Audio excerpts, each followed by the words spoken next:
Hi everyone, welcome to SME Growth Lab Africa.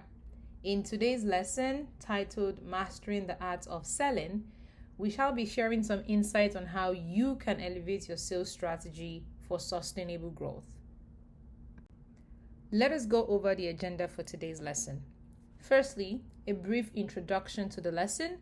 Then we delve into understanding the sales pitch, building a value proposition, effective communication skills, consultative selling approach, overcoming objections, and lastly, closing the sale. We would also give some time to answer any questions that you might have. In today's competitive market, a well-crafted sales pitch is crucial for capturing the attention of potential customers and driving sales growth. This lesson will provide you with practical insights and techniques to create and deliver compelling sales pitches that resonate with your audience. By the end of this presentation, you will have the tools and confidence to effectively communicate your product's value and close more deals. Now let's get started. What is a sales pitch? A sales pitch is a persuasive message designed to convince potential customers to purchase a product or service. It highlights the unique benefits and value of the offering, aiming to address the customer's needs and prompt them to take action. There are different types of sales pitches. First is the elevator pitch. This is a concise and compelling summary of your product or service that can be delivered in the time span of an elevator ride, around 30 to 60 seconds. Next is the formal presentation. This is a detailed and structured presentation, often accompanied by slides delivered to a group of potential clients or stakeholders. Third is the cold call pitch.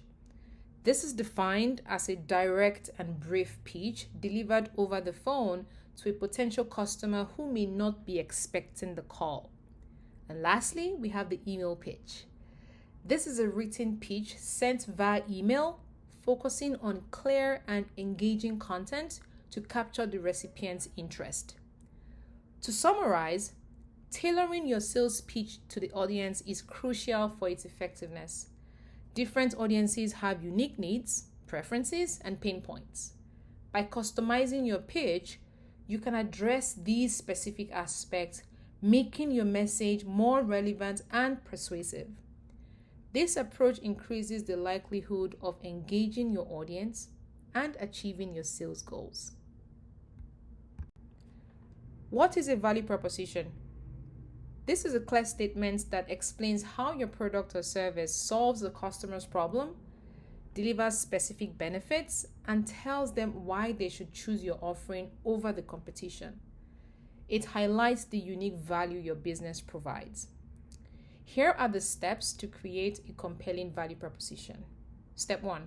Identify customer needs. You must understand the specific problems or needs of your target audience. Step 2. Define your solution. Clearly articulate how your product or service addresses these needs or solves these problems. Step 3. Highlight benefits. Focus on the key benefits and advantages that your customers will gain from using your product or service. Step 4. Differentiate from competitors.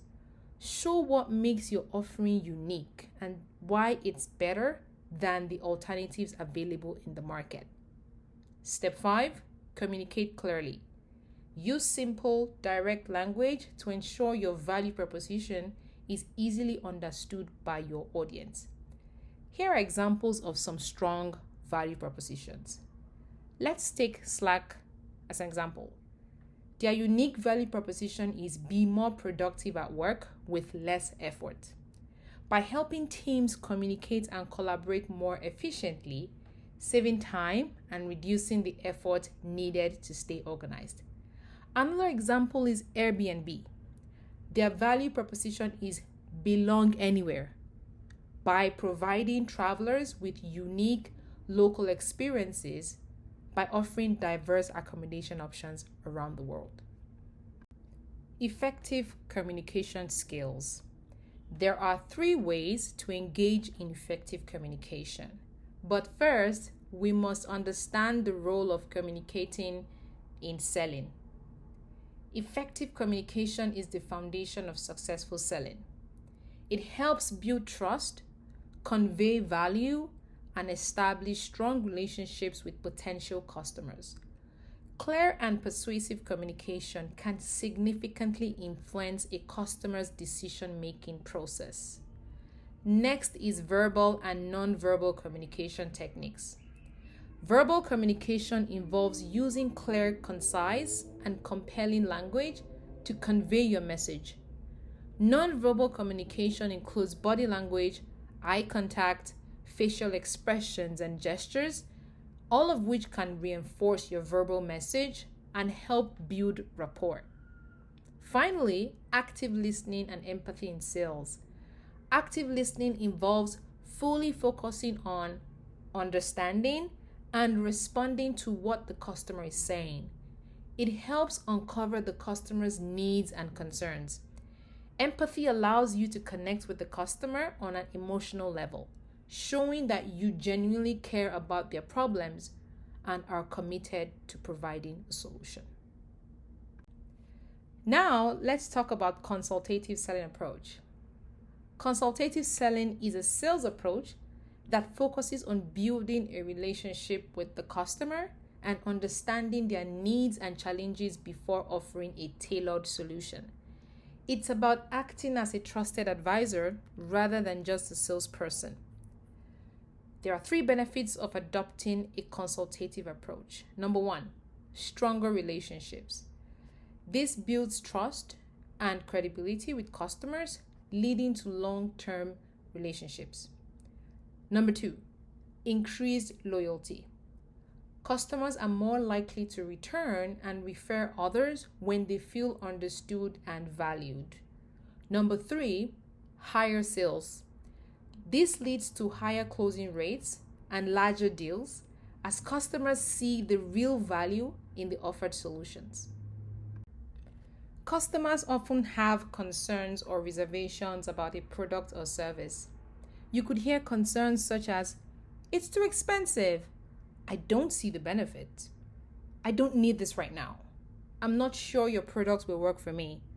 I'm considering another option." However, it is important for you to handle and overcome these objections so that you can get through to the customer's most crucial needs. Here are 4 techniques for handling and overcoming objections. Number 1, listen carefully.